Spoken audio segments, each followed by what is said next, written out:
Efésios capítulo 6.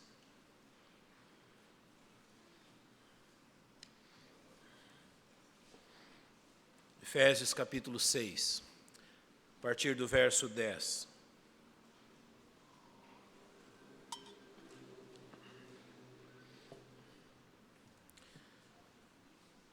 No demais, irmãos meus, fortalecei-vos no Senhor e na força do seu poder.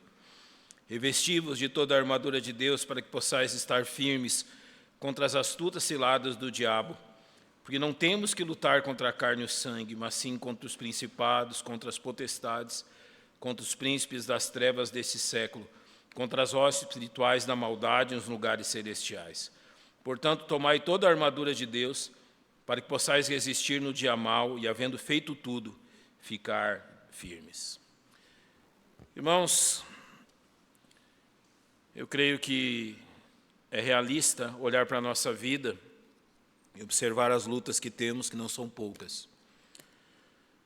Uma das primeiras questões que nós aprendemos nesse texto, principalmente no verso 12, é que a grande maioria das dificuldades que nós enfrentamos, nós infelizmente temos a tendência de culpar outras pessoas por elas.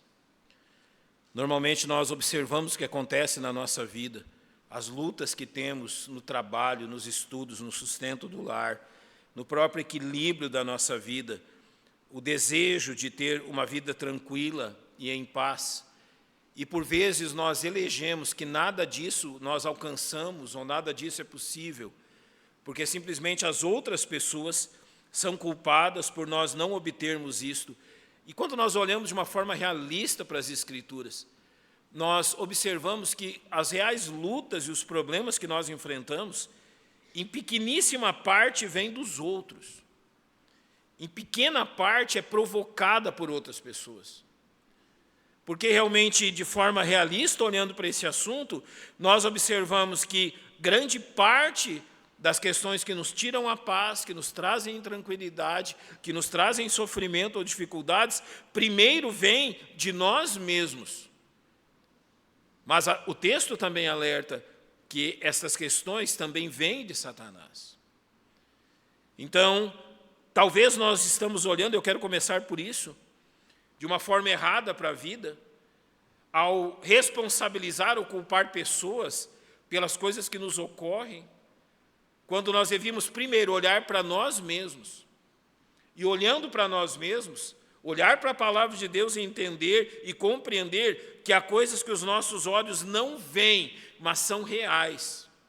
Há coisas que os nossos olhos não contemplam, há inimigos que nós não visualizamos com os nossos olhos, mas provamos da luta deles contra nós. Eu preciso começar por esse ponto, para que no final nós não culpemos Satanás por tudo. Para que no final nós não digamos que Satanás é o culpado de todas as questões ruins que acontecem conosco. Nós precisamos também olhar para o nosso temperamento, para a nossa personalidade. Nós não somos pessoas fáceis de lidar. Nós somos homens e mulheres pecadores.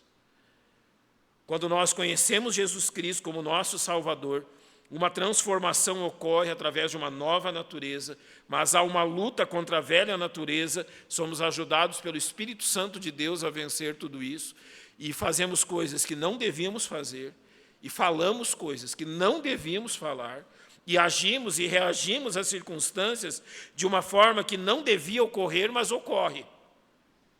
E aonde nós buscamos entendimento e forças para que essas coisas ocorram, para que ocorram mudanças nessas questões, essa mudança só pode vir da palavra de Deus. Se nós não formos instruídos pela palavra de Deus a mudar o nosso comportamento, a mudar as nossas reações, a mudar realmente questões que nós consideramos já tão naturais, essa mudança não virá de outra forma. É a instrução e a verdade da palavra de Deus que realmente me instrui a dizer e a reconhecer que certas coisas que eu digo e falo não devem ser ditas e não devem ser faladas. E assim, então, a palavra de Deus vai me treinando para uma vida realmente de testemunho, não no poder da carne, mas no poder do Espírito Santo. Além disso, o verso 12 vai agora, e esse é o assunto do apóstolo Paulo, dizer que nós não temos que lutar contra a carne e o sangue, ou seja, não são as outras pessoas realmente os nossos inimigos, mas sim contra os principados, contra as potestades, contra os príncipes das trevas desse século, contra as hostes espirituais da maldade nos lugares celestiais. Talvez na sua vida cristã você tenha lido um livro lançado, se não me engano, nos anos 80, Este Mundo Tenebroso. Eu não lembro qual era o autor desse livro, ele existe até hoje. E ele é baseado naquilo que Gálatas 1,4, não é? Ele nos diz que nós somos desarraigados deste mundo mal. No grego é aion poneron, ou seja, mundo tenebroso. E é a foto desse mundo tenebroso que nós encontramos aqui no verso 12. Um mundo tenebroso que nos cerca. Um mundo tenebroso que se manifesta em rebeldia contra Deus e em tantas coisas, como nós estamos vendo surgir no nosso tempo. De tal forma que aquilo que o Velho Testamento nos diz, de trocar realmente o doce pelo amargo, a luz pelas trevas, se torna real nos nossos dias. Nós vivemos literalmente dias onde as coisas estão sendo de tal forma invertidas e nós nos encontramos no meio de todo esse turbilhão, lutando contra nós mesmos, como eu falei no começo, mas também lutando contra Satanás e as suas forças. Se não fosse Cristo, nós já tínhamos sido destruídos há muito tempo. E é por causa do plano de Cristo para a nossa vida que nós continuamos de pé. Mas não se engane. Nós somos literalmente vermes de pé. É isso que nós somos. Pequenos vermes, que pelo poder de Cristo ainda estão de pé. A nossa força contra essas coisas são a força de um verme.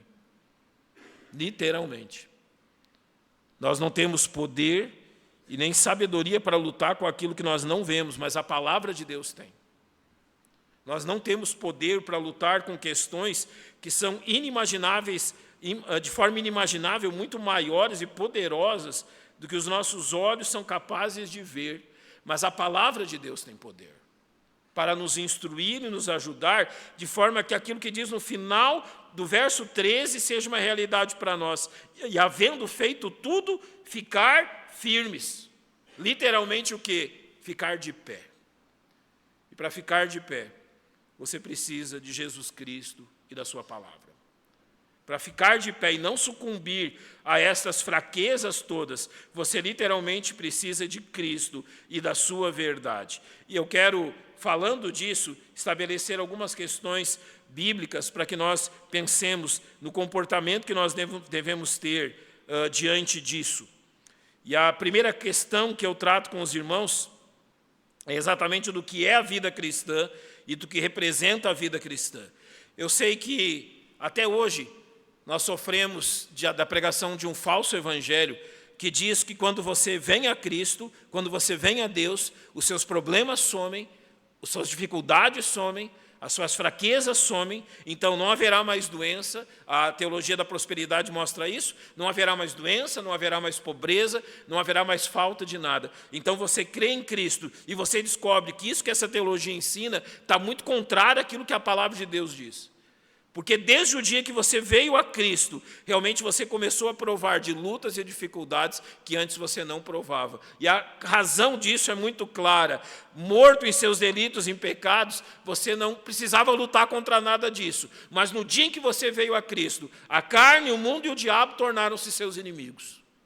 Simplesmente o mundo agora se volta contra você. E graças a Deus que se o mundo se volta contra nós, a partir do dia em que cremos, nós temos Jesus Cristo ao nosso favor. Essa é a razão de não cairmos. Se o mundo se volta contra nós, Cristo está realmente ao nosso favor. Mas aquilo que nós vemos no mundo se assemelha muito àquilo que Jesus mesmo ensina em Mateus capítulo 13. Você conhece bem esse texto? Versos 20 e 21, ele fala sobre a pregação do Evangelho e diz que o que foi semeado em pedregais é o que ouve a palavra e logo a recebe com alegria, mas não tem raiz em si mesmo, antes é de pouca duração, e chegada a angústia e a perseguição, por causa da palavra, logo se ofende. Então ele cita aqui como que esse mundo recebe o Evangelho. Ele recebe o Evangelho como algo tão glorioso, tão incrível, mas que quando chegam angústia e perseguição, eu quero ressaltar essas duas palavras. É isso que acontece conosco quando nós viemos a Cristo. Então, angústias e perseguições causadas por este mundo e por Satanás começam a se abater sobre nós. Se a sua conversão não é uma conversão verdadeira, e se você realmente não se arrependeu dos seus pecados e creu em Jesus Cristo, você não vai resistir a isso. Não há poder em nós para resistir à angústia e perseguição, mas há poder em Cristo para resistir a essas coisas. Então isso também divide ou demonstra o que é uma falsa conversão e uma verdadeira conversão. Quando nós realmente conhecemos a Jesus Cristo, essa angústia e essa perseguição, e talvez você esteja provando isso na sua vida, não estranhe isso. Olhe para aquilo que Pedro fala em 1 Pedro 4,12, ele diz assim: amados, não estranheis a ardente prova que vem sobre vós para vos tentar, como se coisa estranha vos acontecesse. Não olhe para isso como se fosse algo, olha, está alguma coisa errada comigo. Antes de eu converter-me a Cristo, antes de eu seguir a Jesus Cristo, nada disso ocorria, mas agora está correndo tanta coisa que eu estou estranhando, eu devo estar no caminho errado. Pedro sabia disso, e ele olha para nós e diz: olha, não estranhe isso. Realmente não olhe para isso, não se espante ou não se surpreenda. Não há nada de espantoso ou de errado aqui. Ele vai dizer assim no verso 13: mas alegrai-vos no fato de serdes participantes das aflições de Cristo, para que também na revelação da sua glória vos regozijeis e alegreis. Eu gosto muito da visão do apóstolo Paulo em Romanos 8, quando ele fala assim, que as aflições desse tempo presente não são para comparar com a glória que em nós há de ser revelada. É o mesmo que Pedro está dizendo. Ele está dizendo: olha, não estranhe, não desanime por causa disso. Algumas coisas estão ocorrendo na sua vida, angústias e perseguições. Há provações e tentações que você tem enfrentado. Olha, ao invés de se espantar, se alegre. Isso significa que você está no caminho certo. Isso significa que o seu cristianismo é verdadeiro. Isso significa que uma verdadeira transformação ocorreu. Então, o verso 14, ele vai completar dizendo assim: se pelo nome de Cristo sois vituperados, bem-aventurados, felizes sois, porque sobre vós repousa o Espírito da glória de Deus. Quanto a eles, é ele sim blasfemado, mas quanto a vós é glorificado. E sabe o que acontece então? Quanto mais angústias e perseguições surgem em nossa vida, mais nós amamos a Jesus Cristo.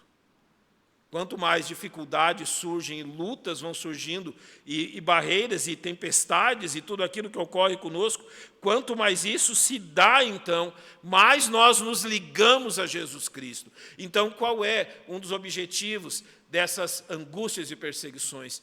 É que você conheça mais o seu Salvador, que você esteja mais ligado a Ele, que você esteja mais dependente dEle, porque é inevitável que essas perseguições, lutas e conflitos existam, de tal forma que a Timóteo, Paulo escreve assim, 2 Timóteo 3, e também todos os que piamente querem viver em Cristo padecerão o quê?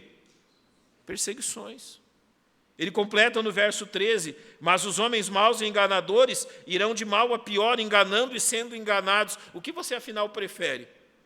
Uma falsa religião que te ilude e te engana neste mundo e que te dá um caminho, e notem, o caminho espaçoso que conduz à perdição é maravilhoso, irmãos. Você já viu alguém mais legal que o diabo? Não se espante disso que eu estou dizendo. Já viu alguém mais gente boa que o diabo? Não. Tem ninguém mais gente boa que o diabo. Não tem ninguém mais alegre e para cima que o diabo. O caminho que conduz à perdição é maravilhoso, colorido, cheio de luzes, muito bem aplainado. O caminho que conduz à perdição tem muita companhia, muita. Mas o caminho estreito, após passar a porta estreita e depois o caminho apertado, ele é difícil. Curvas, pedras, inimigos. O pecado que tão tenazmente nos assedia, lembra disso em Hebreus? Satanás que está ali pronto a nos desanimar.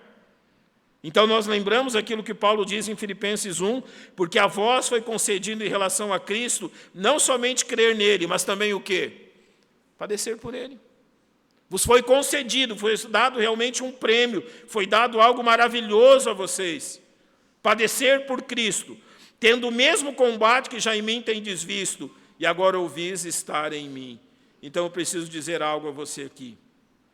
Jamais diante disso, e a Bíblia não encoraja-nos em momento nenhum a isso, por causa dessas lutas e tribulações, tenha autopiedade ou lamento de si mesmo. Você não é um coitado. Você é um filho de Deus e um salvo por Jesus Cristo. Alguém que está andando nas pisadas dele, nos caminhos dele. Não se deixe enganar pelas questões do mundo ou da falsa religião, que você seja um pobre coitado sofrendo tudo isto.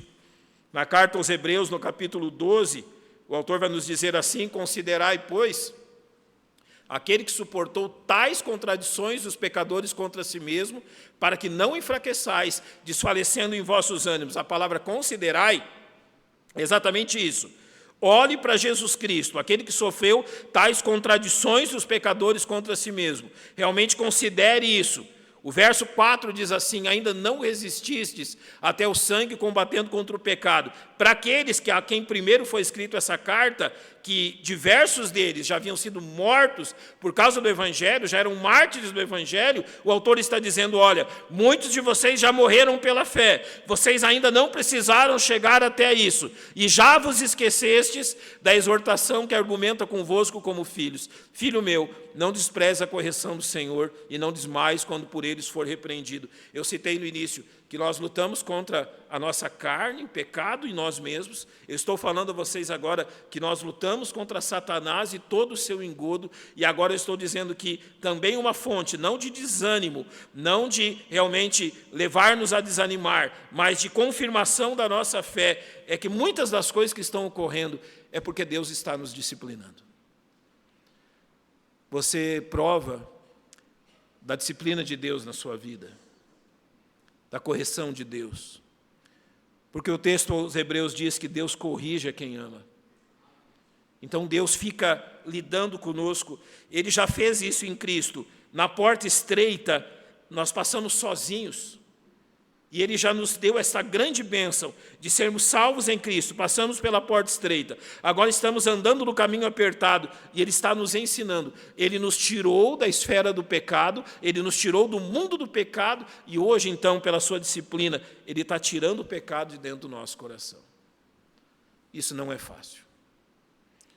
Você já viu aquelas esculturas de madeira? Há esculturas de madeira que são absolutamente incríveis. Há esculturas de mármore.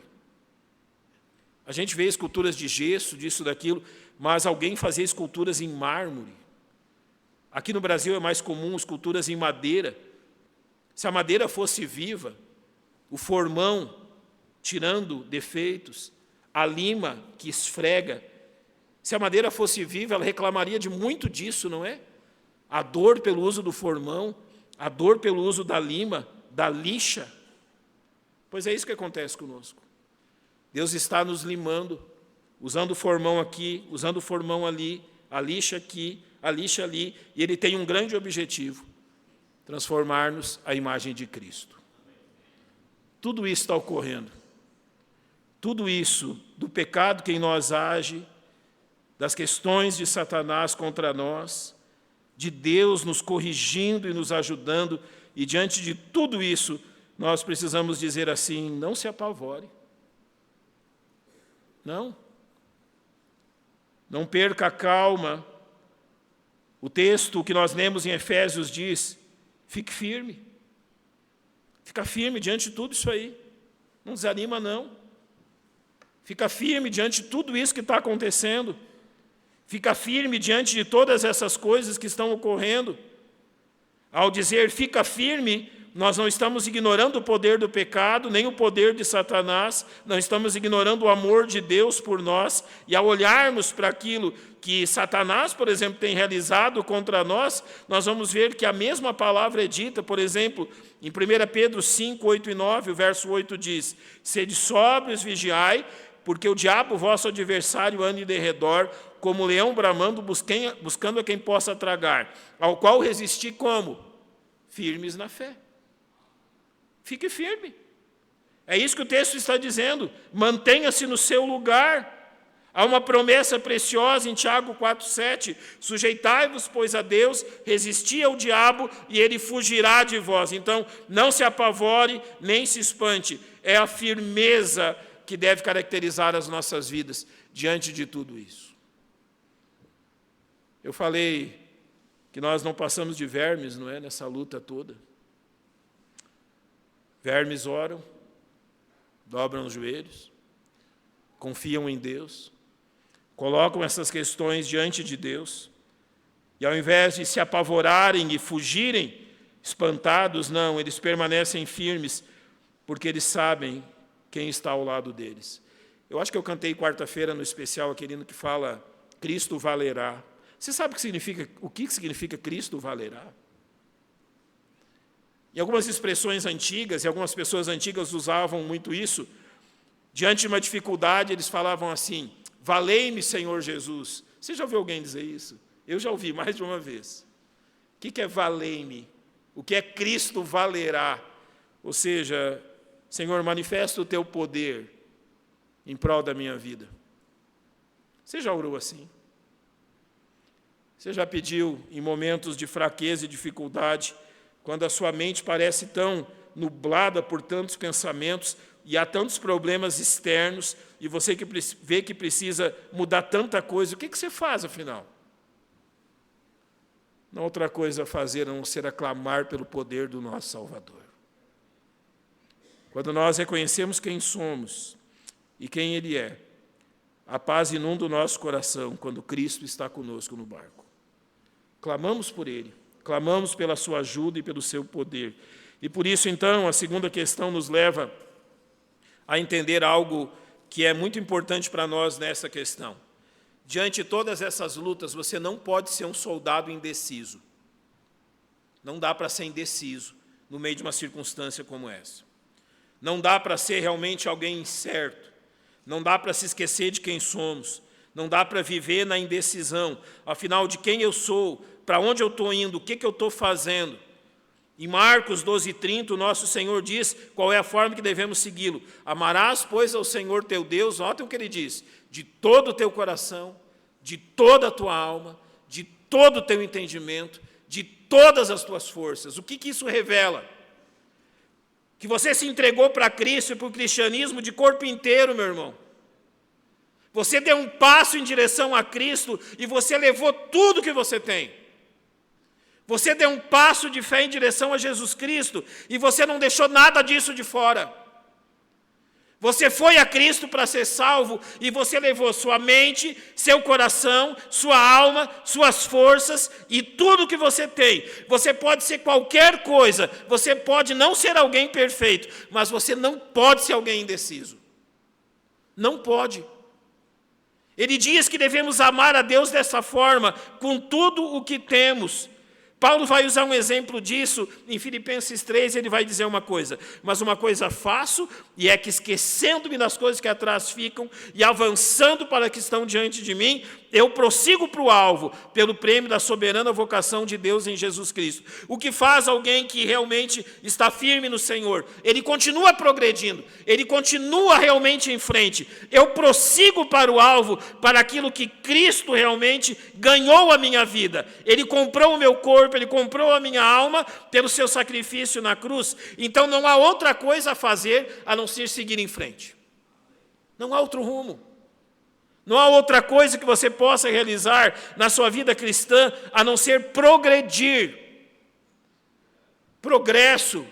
Pastor Jaime dizia, continue continuando, ou seja, continue em frente, aprendendo e sendo transformado. E Paulo transformou isso numa verdade que todos nós conhecemos, em 2 Timóteo 4,6, ele diz assim, eu prossegui de tal forma que eu combati o combate, eu acabei a carreira e eu guardei a fé. Aqui está o resultado de tudo isso. Eu continuo, eu persisto, eu vou em frente realmente diante da minha vida cristã. E essa atitude, ela só pode ser tomada por uma pessoa.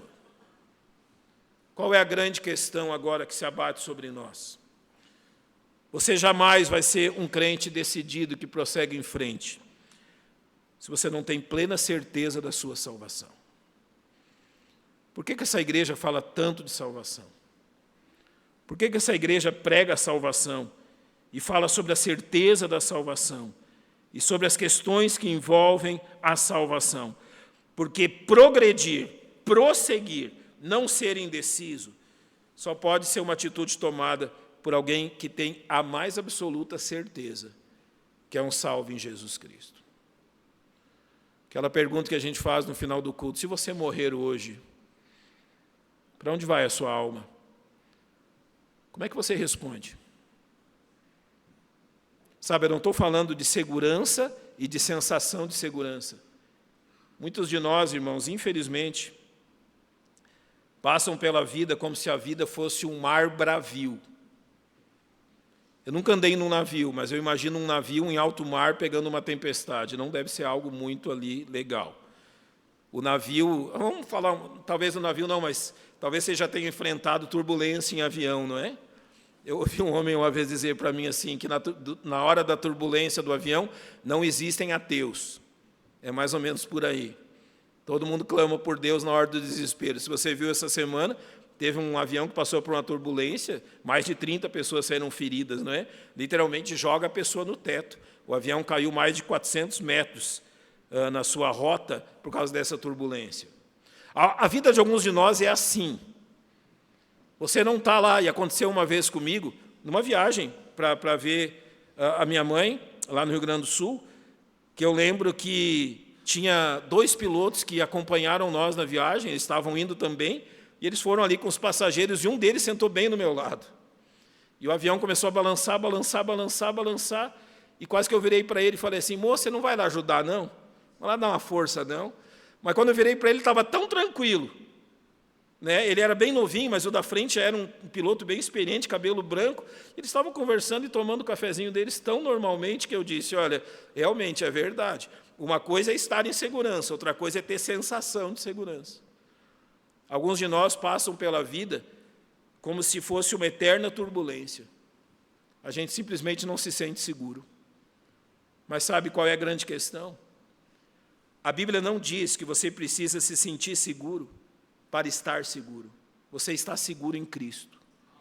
Se por acaso as questões da vida e as turbulências te fazem te sentir inseguro, é apenas e somente a sensação de insegurança. Mas em Cristo você estará sempre seguro.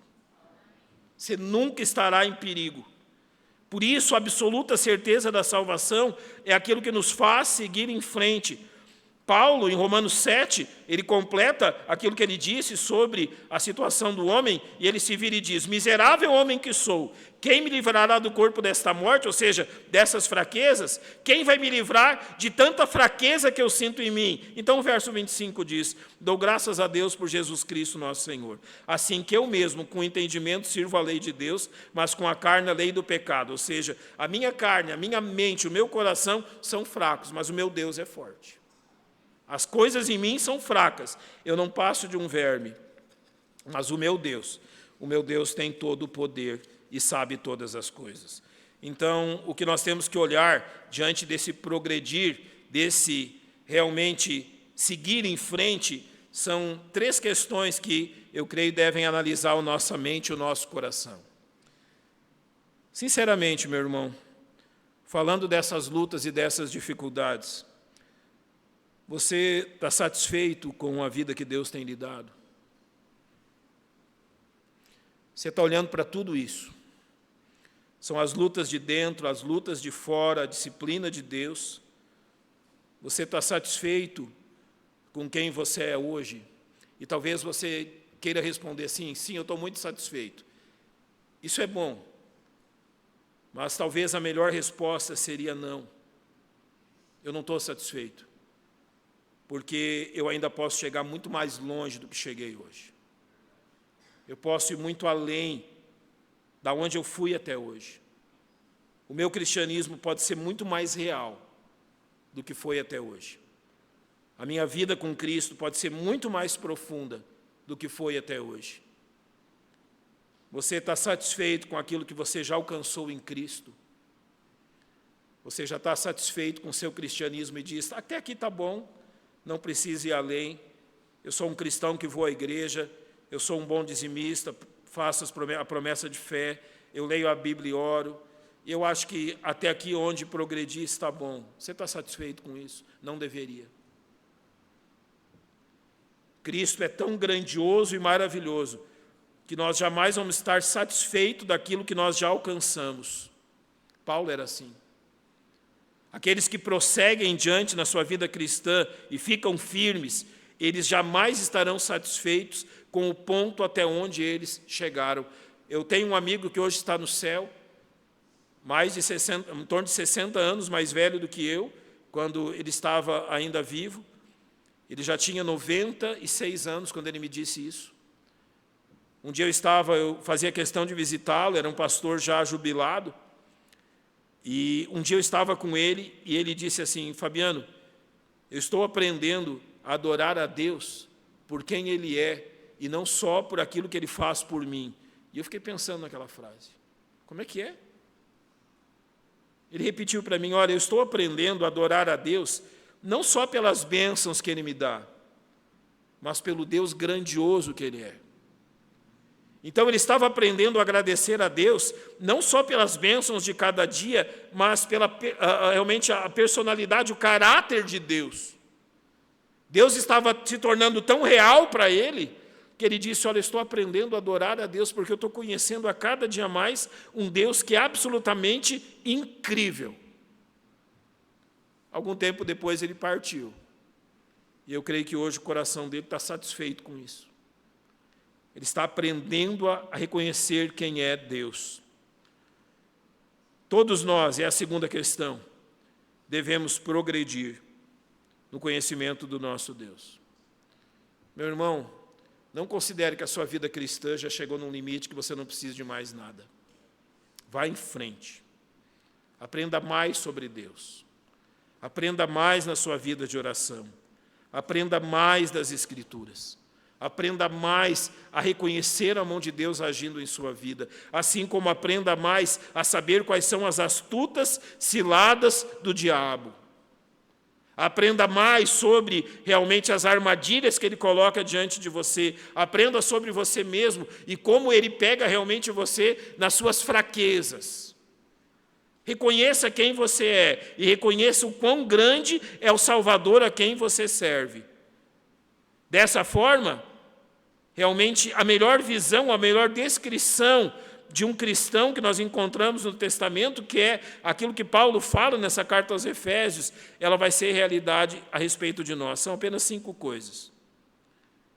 Primeiro, o crente que progride e que vai adiante, que fortalece-se no Senhor e no poder dele, ele tem certeza da sua salvação. É a primeira grande coisa. Segundo, ele sabe o que Deus espera dele. Ele sabe. Você sabe o que Deus espera de você? Você sabe o que Deus quer de você? A terceira é que ele sabe que ele ainda não se tornou naquilo que Deus espera dele. Ele ainda não é isto. E por isso a quarta é que ele deseja verdadeiramente ser transformado à imagem de Cristo. E qual é a atitude dele? A quinta, ele despende toda a sua energia para que isso seja verdade. Quanto tempo você está, e eu termino com isto, quanto tempo do dia você está investindo na sua vida cristã? Quanto tempo do dia está tendo Bíblia? Quanto tempo do dia eu vou lhe encontrar de joelhos, clamando a Deus, pedindo que Ele dê forças? Quanto tempo do dia você está pensando em Deus e na glória dEle? Quanto tempo do dia Deus está ocupando todo o seu coração e não apenas uma pequena parte? Porque isso diz que tipo de cristão você é. Se você realmente está prosseguindo para esse alvo, dependendo desse poder de Deus ou não. Paulo fala claramente em Efésios 6,10, no demais, irmãos meus, fortalecei-vos no Senhor e na força do seu poder, ou seja, invista tempo nisso, revesti-vos de toda a armadura de Deus por uma razão, para que possais estar firmes contra as astutas ciladas do diabo. Aprenda realmente a revestir-se dessa armadura do cristão. E o verso 13 vai completar, porque Portanto, tomai toda a armadura de Deus para que possais o quê? Resistir no dia mau. Quantas vezes no dia mau nós somos pegos reclamando e não preparados? Eu gostaria de dizer a você o seguinte: olha, não se preocupe, os dias maus jamais vão chegar. Para alguns de nós já chegou mais de uma vez. Dias difíceis, de lutas profundas, dias onde a nossa mente e o nosso coração não sabiam explicar o que estava acontecendo. Nós apenas passamos por tudo isso. Paulo está dizendo aqui, esses dias maus virão, todos os dias são ruins, mas há dias muito mais difíceis. Mas, havendo feito isto, feito tudo, o que Deus quer de nós? Que fortalecidos no Senhor, fiquemos firmes. Por que ficar firme? Você tem filhos? Você pode pregar para eles durante a sua vida toda, ou durante todo o tempo que eles estão com vocês. Mas a maior pregação que nós damos para os nossos filhos é quando, no dia mau, pela nossa firmeza, nós tornamos Jesus Cristo real para eles. Eles não duvidam de Jesus Cristo quando veem o seu reflexo em nós. Fique firme por causa dos seus filhos. Talvez você tenha vizinhos, familiares que você ama, que não conhecem a Cristo. Fique firme, fortaleça-se no Senhor, porque talvez o único testemunho que essas pessoas vão ter na vida de um cristão verdadeiro é a sua firmeza no dia da luta. É a sua firmeza no dia mau. Eles vão vir a Cristo, porque viram Cristo em ti. Fique firme. Fique firme por causa da sua igreja. Talvez você pense assim, que eu entro e saio dessa igreja e ninguém me vê. Não, não é assim, irmão. Talvez você está sendo o espelho para um outro crente que está passando por lutas e dificuldades. Fortaleça-se no Senhor e fique firme, porque possivelmente há muitos outros olhos sobre você. E a vitória de Deus na sua vida há de fortalecer outras vidas para que permaneçam firmes no Senhor. E finalmente, fique firme, porque isso vai glorificar o nome de Deus. O nome de Deus já está sendo vituperado e zombado demais nesse mundo. Se através da sua firmeza, do seu fortalecimento espiritual, Deus for glorificado, é isso. A vitória foi obtida. Então, fortaleça-se em Cristo, permaneça firme no Senhor, e Deus continuará a nos ajudar, cada dia e cada hora. Vamos fechar os nossos olhos, agradecer a Ele pelo seu cuidado.